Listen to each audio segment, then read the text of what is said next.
আজ তোমাদের সঙ্গে শেয়ার করব নিজের বাড়ি ছেড়ে বাইরে থাকতে গেলে কতটা কষ্ট করে থাকতে হয়। তো চলো ভিডিওটা শুরু করা যায়। সেদিন ঘুম থেকে উঠেছিলাম 7:30টায়, একটু লেটই হয়ে গেছিল। তারপর ব্রাশ করে নিলাম। ঘুম থেকে ওঠার পর আমার চোখ মুখ এত ফুলে যায় কি আর বলবো।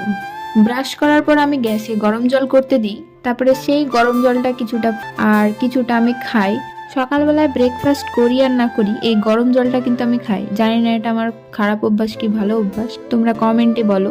তারপর কিছুক্ষণ পর রেডি হয়ে চলে গেলাম আমরা বাজার করতে। বাইরে থাকতে গেলে নিজের কাজ নিজেকেই করতে হয়।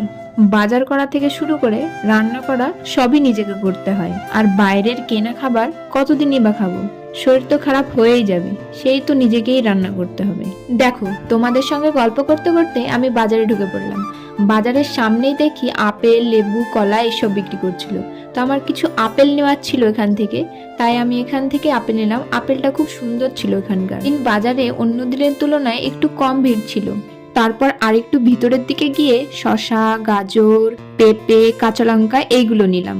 আসলে আমরা একটু কম করেই বাজার করি, যেহেতু দুটো মানুষ আর আমরা দুদিন পর পর বাজার করতে আসি, তাই অল্পই নিই। প্রথম দিন যেদিন বাজার করতে আসি সেদিনকের অভিজ্ঞতা আর আজকের অভিজ্ঞতার মধ্যে অনেক তফাৎ। সেই দিন তো আমি বুঝতামই না যে কোন জিনিসটা কিভাবে কিনতে হয়, আর এখন অনেকটাই বুঝে গেছি। তারপর আমরা আরো ভিতরের দিকে যাই। ভিতরের দিকে গিয়ে দেখি এক জায়গায় খুব সুন্দর কলা বিক্রি করছিল।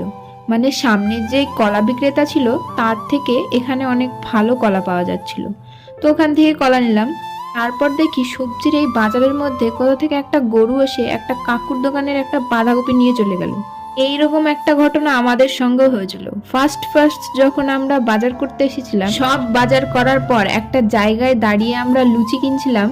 তারপর পিছন থেকে একটা গরু এসে যেই পাতাগুলো বেরিয়েছিল ব্যাগ থেকে সব খেয়ে নিয়েছিল। আর আমার তো সেদিন খুবই হাসি পেয়েছিল, আবার গিয়ে আমাদেরকে বাজার করতে হয়েছিল। তারপর আমরা একটা জায়গায় পেয়ারা কিনি। পেয়ারা কেনার পর রাস্তায় দেখি একটা লোক অনেক বাজার করেছিল। যাই হোক, তারপর আমরা চলে যাই এটিএম এ, কিছু দরকার ছিল। তারপর আমার রুমমেটের বাড়ি থেকে কিছু চাল পাঠিয়েছিল আর ফুলকপি আর কিছু সবজিও পাঠিয়েছিল। আসলে ওদের বাড়ি ওখান থেকে কেউ একজন এসেছিল, তো ওরা হাত দিয়ে পাঠিয়ে দিয়েছিল ওর মা। আগে জানলে হয়তো আরো কিছু পাঠাতো। তারপর আমরা রান্নার প্রিপারেশন শুরু করি। আমার রুমমেট বলল, তুই তরকারি রান্না কর, আমি সব কাটাকুটি করে দিচ্ছি আর ভাতটা চাপিয়ে দিচ্ছি। আসলে আমরা দুজন ভাগাভাগি করে রান্না করি, তাহলে রান্নাটা তাড়াতাড়ি হয়ে যায়। যখন প্রথম রান্না করতাম তখন তো হাতে ছ্যাঁকা খেয়ে ব্যাকা হয়ে থাকতাম। এখনো সেই ছ্যাঁকার দাগ হাতেই আছে। বাড়িতে যখন থাকতাম আমার মা তো কোনোদিন রান্নাই করতে দিত না। শখের বসে 1-2 বার রান্না করেছি, কিন্তু মা হেল্প করে দিয়েছে। আর মা না থাকলে আমার একটা